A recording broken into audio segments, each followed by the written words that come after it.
Waalaikumsalam, Mbak. Misi Ibu. Oh ini Mbak, itu Mbak.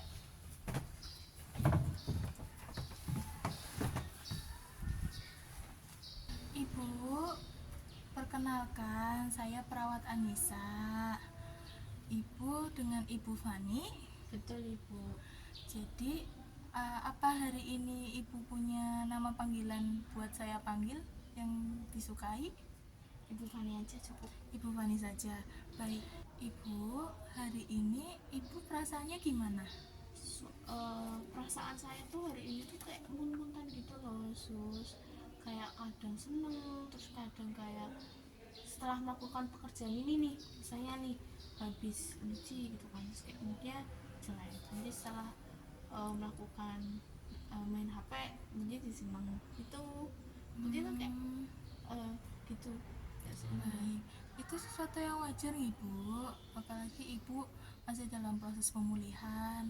Jadi saya datang ke sini itu buat mengajarkan Ibu yang namanya aktivasi perilaku, di mana metode ini tuh bisa membantu Ibu dalam mengelola stres, mengelola perasaan Ibu agar lebih baik seperti itu.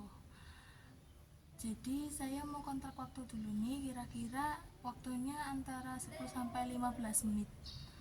Apakah Ibu bersedia? Bersedia. Baik, sebelumnya apa tempatnya mau di sini atau pindah di tempat lain, Bu? Cukup di sini saja. Cukup di sini saja. Baik, Ibu, metode aktivasi perilaku ini tuh tahap awalnya itu yang namanya pemantauan. Pemantauan apa? Pemantauan aktivitas Ibu. Jadi nanti Ibu mulai besok Ibu mencatat nih aktivitas apa saja yang Ibu lakukan dalam satu hari itu. Lalu catat juga setelah melakukan aktivitas tersebut apa yang Ibu rasakan. Misalnya setelah bangun tidur Ibu merasa gimana, setelah belajar atau ketemu orang lain. Dari situ kita bisa melihat adanya hubungan antara aktivitas dan perasaan Ibu. Seperti itu. Oh, jadi bukan merasa sedih gitu terus dibiarin aja, tapi harus dicatat gitu ya. Betul Ibu, jadi dari catatan tadi tuh kita bisa lihat nih aktivitas mana aja sih yang buat Ibu moodnya bagus, buat Ibu senang, atau aktivitas mana aja yang buat Ibu sedih atau moodnya turun. Jadi kita masuk ke tahap selanjutnya yang namanya identifikasi. Seperti itu. Identifikasi apa?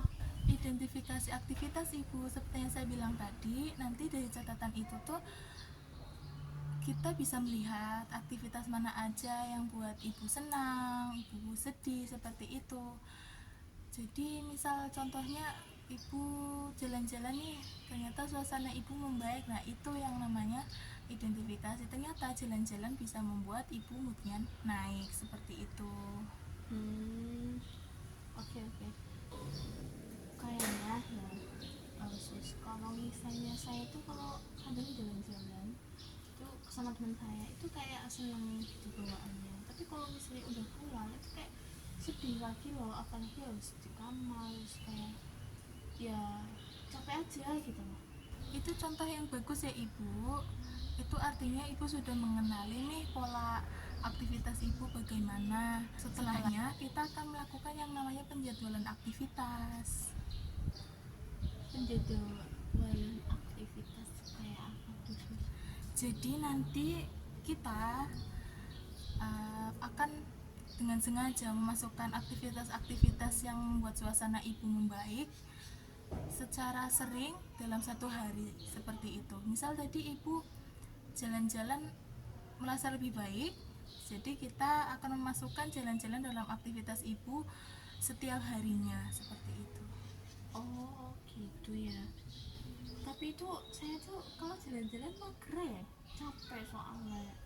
Kadang ya males aja, jadi badan tuh kadang pegel gitu. Saya pengennya rebahan.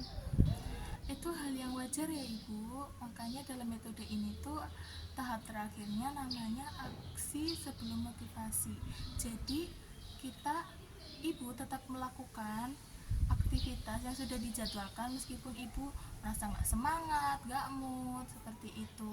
Jadi motivasi itu seiring aksi itu dikerjakan, nanti motivasinya itu akan bertumbuh seperti itu. Oh gitu ya, berarti harus namanya habits dulu ya, kebiasaan dulu, nanti akhirnya kita setiap hari itu akan termotivasi gitu ya sus ya. Betul ibu, jadi kita mulai pelan-pelan ibu. Kita misal hari pertama ibu jalan-jalan dulu 15 menit, di hari kedua 20 menit, seperti itu pelan-pelan. Saya akan bantu ibu. Gitu ya, jadi emang harus dipaksa ya untuk bisa mengubah mood saya lebih baik. Betul ibu, kita lakukan bertahap ya. Jadi ibu, saya harap ibu dapat mencatat aktivitas ibu sehari-hari dalam seminggu ke depan, dan suasana hatinya apa saja ibu, misal bisa senang, sedih, atau agak cemas seperti itu ibu. Nanti kita akan melakukan pemantauan dan akan melakukan penjadwalan aktivitas yang baru. Jadi nanti saya minggu depan akan kesini lagi untuk menemui ibu. Kita akan melakukan penjadwalan aktivitas ibu. Yesus. Baik ibu hebat sekali ibu, kalian sekali sudah mengikuti arahan saya, instruksi saya dengan bagus, sudah mendengarkan saya ibu. Kita tepuk tangan dulu ibu. Baik ibu, gimana perasaannya setelah mengetahui ada metode yang seperti ini loh? Saya jadi lebih banyak pengetahuannya ya Bu. Itu saya agak mengurangi cemas saya juga. Terus saya jadi tahu nih gimana caranya biar suasana mood saya itu lebih baik. Terus saya senang sih bisa tahu akan hal ini, walaupun mungkin dibilang hal sederhana tapi bisa mengubah hidup saya. Baik ibu, wajah ibu juga tampak lebih tenang ibu. Tadi selama sesi penyuluhan juga saya nampak lebih aktif dan antusias dengan penjelasan saya. Baik ibu, sesuai dengan pembicaraan kita di awal tadi, saya akan kembali lagi ke sini menemui ibu minggu depan. Ibu bisanya jam berapa? Jam 8. Jam 8. Ibu maunya di sini atau ada request tempat lain? Di sini saja. Di sini saja.